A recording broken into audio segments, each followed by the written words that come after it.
Shalom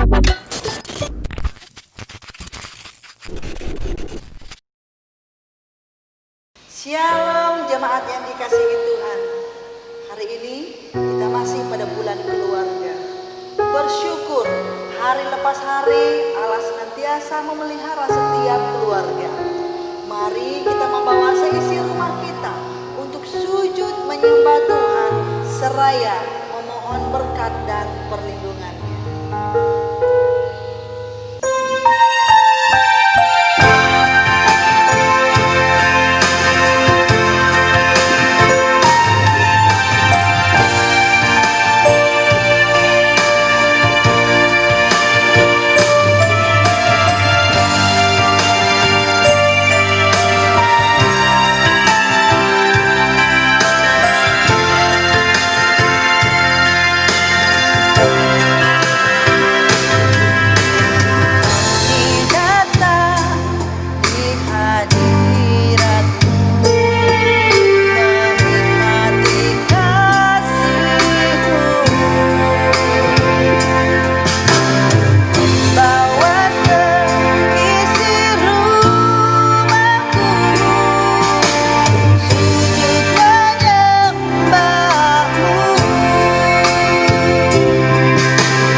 untuk kasih setiamu. Kami membawa keluarga kami di hadapan-Mu. Berkati dan lindungilah. Jadikan keluarga kami sebagai keluarga yang mengasihi dan melayani. Di dalam nama Tuhan Yesus kami berdoa, haleluya. Amin.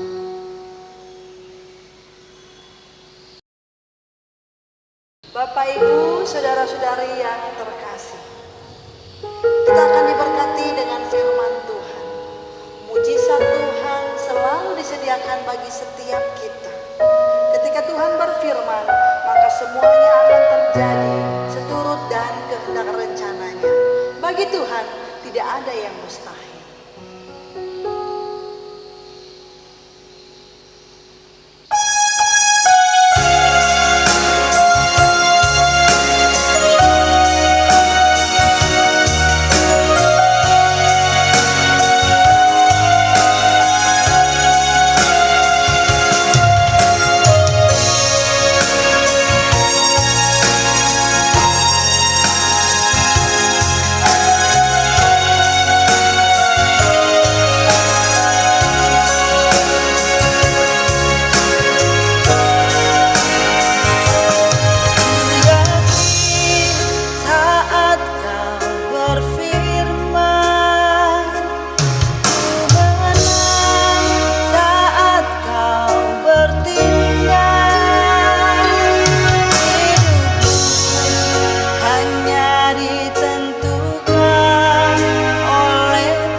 Saudara-saudara yang terkasih dalam Yesus Kristus, sebelum kita mendengarkan kebenaran firman Tuhan, mari kita berdoa. Tuhan, tiba saatnya untuk kami mendengarkan kebenaran firman-Mu. Kiranya Tuhan menolong, memberkati, bahkan menuntun dan menyertai kami dalam mendengarkan kebenaran firman-Mu. Kiranya hikmat Tuhan boleh menuntun dan menyertai kami, baik hamba-Mu yang Kau pakai menjadi saluran berkat-Mu melalui pemberitaan firman-Mu, bahkan setiap kami yang mendengarkan. Di dalam nama Tuhan Yesus, kami siap mendengarkan kebenaran firman. Amin. Jemaat yang dikasihi Tuhan, hari ini kita akan mendengarkan firman Tuhan dari Kejadian, pasal 2 ayat 18. Tuhan Allah berfirman, tidak baik manusia seorang diri saja, aku akan menjadikan penolong baginya yang sepadan dengan dia. Tema kita hari ini adalah membangun keluarga dalam rencana Allah. Saudara-saudara yang terkasih dalam Yesus Kristus, dari tema yang kita dengarkan pada hari ini, atau yang saya angkat pada hari ini, mengajarkan kepada kita, atau mengingatkan kepada kita, bahwa terciptanya sebuah pernikahan, atau terciptanya sebuah rumah tangga, atau terciptanya sebuah keluarga, itu terjadi oleh karena kedua belah pihak. Yang pertama adalah ada tindakan Allah di sana. Dan yang kedua adalah ada respon dari manusia di dalam membuat atau menjadikan sebuah keluarga itu. Kita akan melihat bagaimana pihak Allah atau bagaimana pihak Tuhan dalam pembentukan keluarga. Kita akan melihat ada 3 hal bagaimana kita melihat atau apa yang dilakukan Allah di dalam membangun sebuah keluarga. Karena kita tahu bahwa keluarga adalah inisiatif langsung dari Allah itu sendiri. Yang pertama kita akan melihat bahwa Allah melakukan yang namanya observasi. Yang dimaksud melakukan observasi di sini adalah Allah melakukan sebuah pengamatan. Dan hasil pengamatan itu daripada Tuhan adalah di dalam Kejadian 2 ayat 18, Tuhan Allah berfirman, tidak baik manusia itu seorang diri. Aku akan menjadikan penolong baginya yang sempurna, atau dengan kata lain yang sepadan dengan dia. Penilaian atau observasi Tuhan ini adalah tidak baik manusia itu seorang diri saja. Sehingga ketika Allah melihat kehidupan Adam seorang diri, maka Allah melihat bahwa ternyata di dalam kesendirian itu tidak baik. Sehingga Allah melakukan pengamatan bahwa manusia harus mempunyai pasangan di dalam kehidupannya. Sehingga ketika kita berbicara soal keluarga, ketika kita berbicara soal rumah tangga, maka tidak bisa dilepaskan daripada keterlibatan Tuhan. Karena Tuhan sendiri atau Allah sendirilah yang membentuk keluarga. Dan kita tahu lembaga pertama yang dibentuk Tuhan di dalam dunia itu adalah lembaga keluarga. Hal yang kedua, tidak hanya Tuhan melakukan observasi, tetapi juga Tuhan melakukan namanya tindakan. Atau dengan kata lain, Tuhan Allah bertindak. Dalam Kejadian pasal 2 ayat 21 sampai 22, lalu Allah membuat manusia itu tidur nyenyak. Ketika ia tidur, Tuhan Allah mengambil salah satu rusuk daripadanya. Diambilnya Tuhan Allah dari manusia itu, dan dibangunnyalah seorang perempuan. Tuhan Allah membuat, Allah mengambil dan dibangunnyalah seorang perempuan. Perhatikan saudara-saudara di sini. Tuhan bertindak lebih dahulu. Jadi sebelum manusia memikirkan tentang kebutuhannya, yaitu kebutuhan akan bagaimana pentingnya kehidupan dalam berkeluarga, yaitu bagaimana melihat Adam dalam kesendirian, Tuhan sudah bertindak. Bagaimana Allah membangun atau menciptakan seorang perempuan atau seorang penolong atau seorang pendamping di dalam kehidupan seorang laki-laki yang namanya Adam. Maka dibuatnyalah itu dari tulang rusuk laki-laki yang dinamakan dengan Hawa.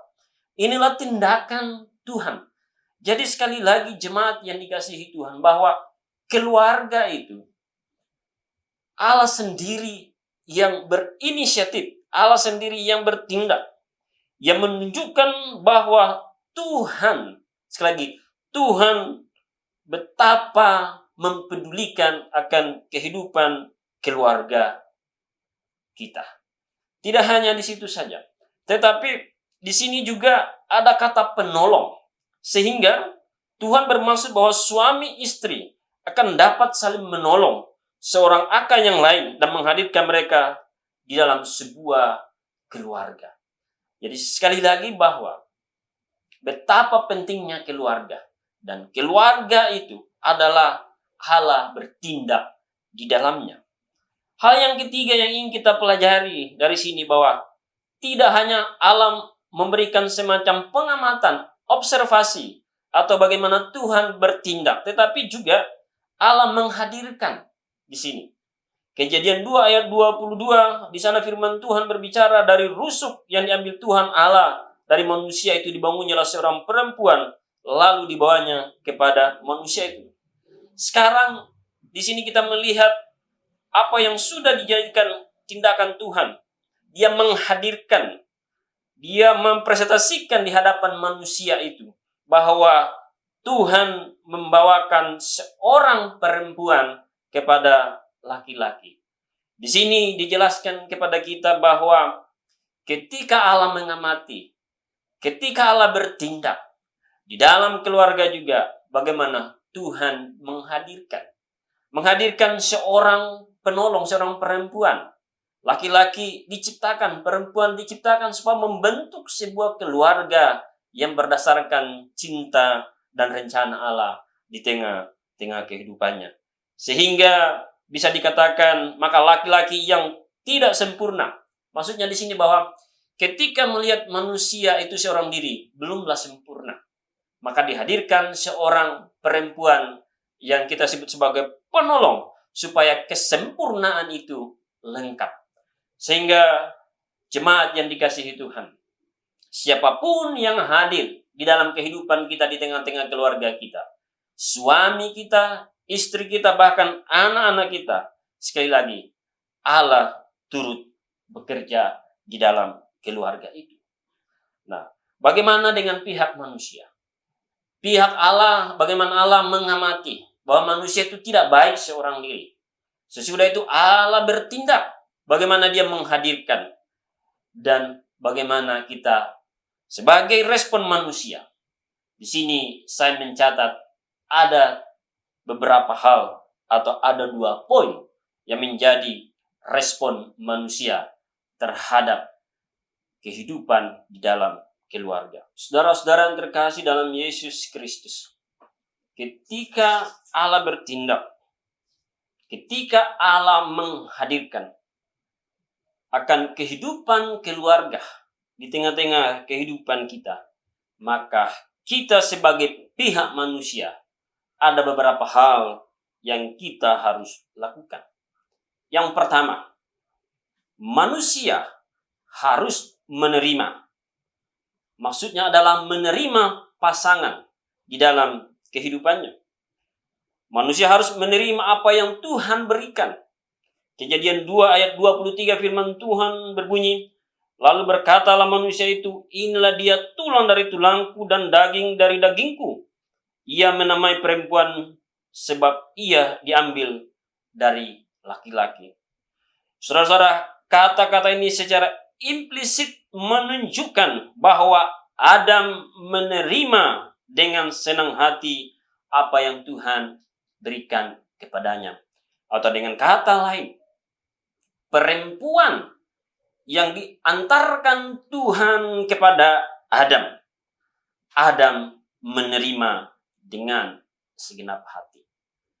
Dari hal ini kita belajar bahwa siapapun pasangan hidup kita yang Tuhan sudah hadirkan, yang Tuhan sudah menghantar kepada kita di dalam kehidupan kita, seharusnya kita menerimanya dengan senang hati.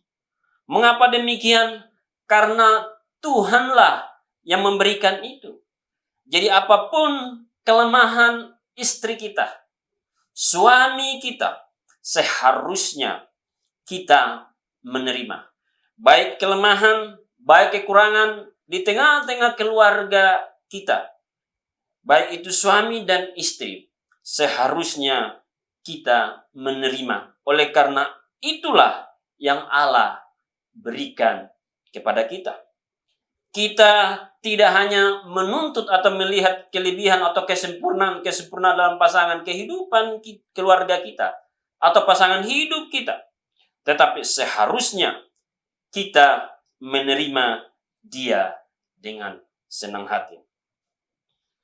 Bahkan kalau kita melihat lagi, mengapa perlu diterima dengan senang hati?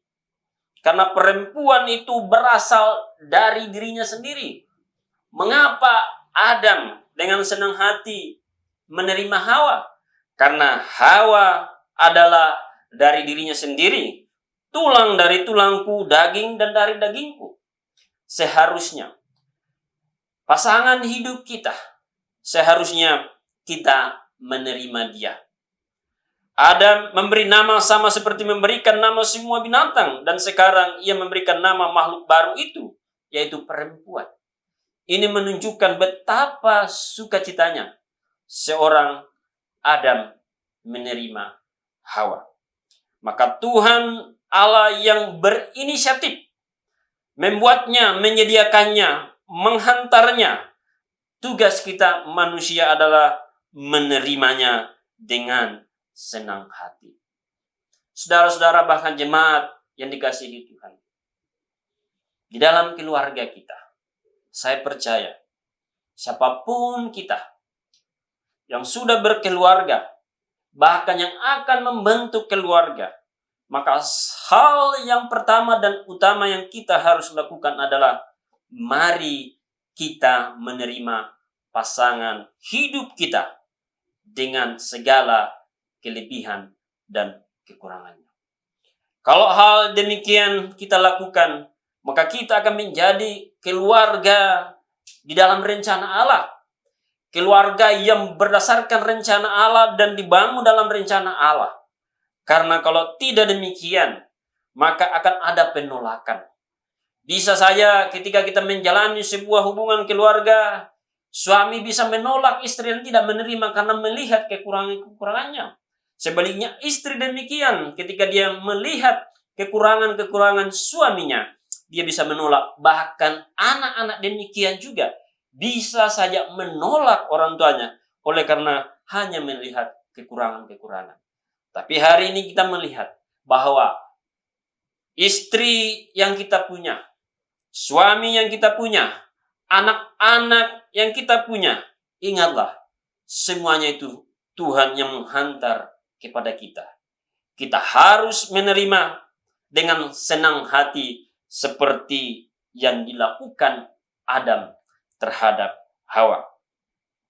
Karena itulah bapak-bapak yang sekian tahun menjadi seorang suami dan ibu-ibu yang sekian tahun menjadi seorang istri, terimalah suami kita, terimalah istri kita untuk membangun keluarga. Tidak hanya berbicara ketika kita menikah, tetapi juga sepanjang hidup kita. Bahkan firman Tuhan mengatakan sampai maut memisahkan. Maka keluarga itu harus menerima satu dengan yang lain. Yang kedua, bahwa manusia harus menghargai. Ketika Tuhan menghantarkan Hawa kepada Adam, Adam harus menerima dan tidak hanya sampai di situ.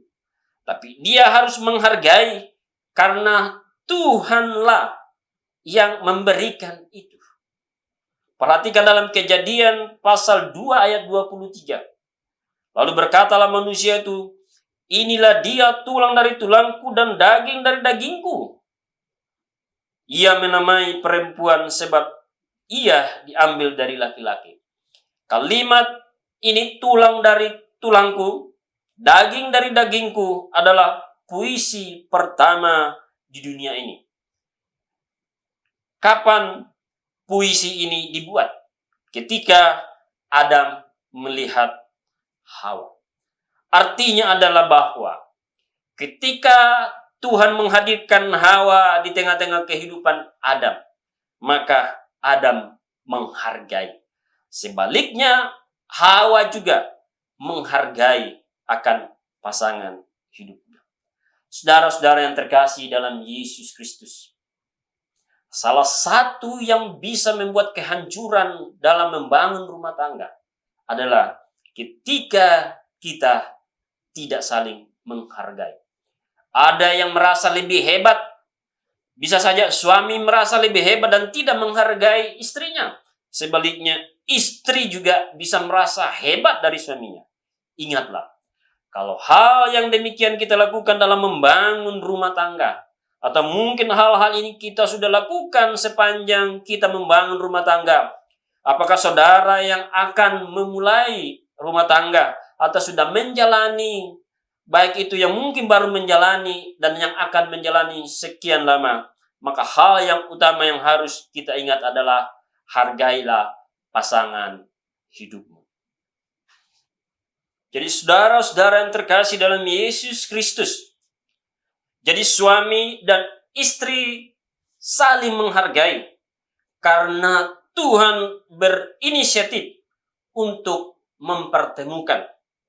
Maka menghargai Tuhan, atau kalau kita berkata bahwa kita menghargai Tuhan, seharusnya juga kita menghargai apa yang Tuhan berikan. Maksudnya adalah bahwa ketika kita membangun sebuah rumah tangga, ketika kita mengingat pernikahan kita, ketika kita melaksanakan pernikahan, bukan maksudnya bahwa pernikahan ini bahwa kita berulang-ulang kali menikah, bukan.